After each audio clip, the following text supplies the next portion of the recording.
Yeah, I'd like to order a pizza. Duke, just a second.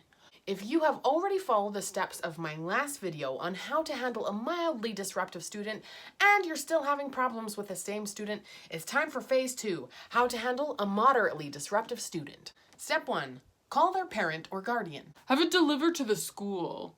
Okay, I'm calling your parents today. What? And if you do not get off the phone right now, I'm calling your parents right now. Because if you are that eager to talk on the phone, then you can talk to them. That's too bad for you, because my parents don't speak English. That's fine. I can use Google Translate. Let the student know that you are going to call their parent, and then once you have let them know, you call their parent. It is a huge rule in classroom management that you never make a threat that you do not follow through with. Let the parents know what's been going on. Let the parents know you care about their kid, and then ask for any ideas they might have on how you can have more success with their student. And a lot of parents will actually have some really good ideas for you. The other thing is most parents will talk to their students and re-emphasize how important it is for them to try their best in school. Step 2, start documenting. Wait, what? Document? If the situation escalates, you will eventually need additional support from administration.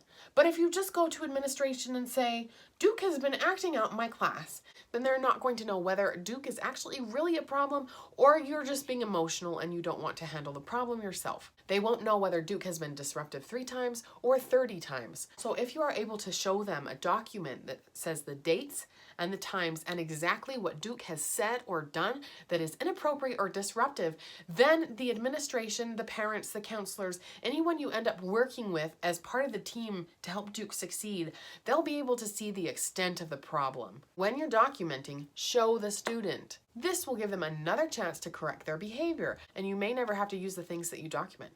Duke, I need to talk to you for a second. Will you come here, please? Yeah. What is it? Take a look at this list. These are the inappropriate things you've said in my class in the last 2 weeks. Balls. That was a funny one. Duke, this is the list I'm going to be showing your parents. Wait, what? If you can't stop saying things like this in my class, I'm going to have to set up a meeting with your parents and show them the things that you've been saying. That's messed up, Mrs. Wild. If you don't want your parents to hear the inappropriate things you've been saying, don't say them in my class. Step 3, find a safe space to send that student during class hours if they're being so disruptive that nobody can learn anything with them there. Of course, you don't want to send students out if you don't need to. Keep them in class and keep them learning if it's possible. But if they are refusing to learn and they're refusing to quit being disruptive, it sacrifices the rest of the students' education in that class that are actually trying to learn something. So it's really helpful if you touch bases with a nearby teacher or a librarian or parapro or office worker to see if there's a space you can send that student to quietly do their homework by themselves during class hours that they are really pushing the boundaries and making it impossible for everyone else to learn. If these steps do not work, and this student is still being extremely disruptive, see my next video on how to handle an extremely disruptive student.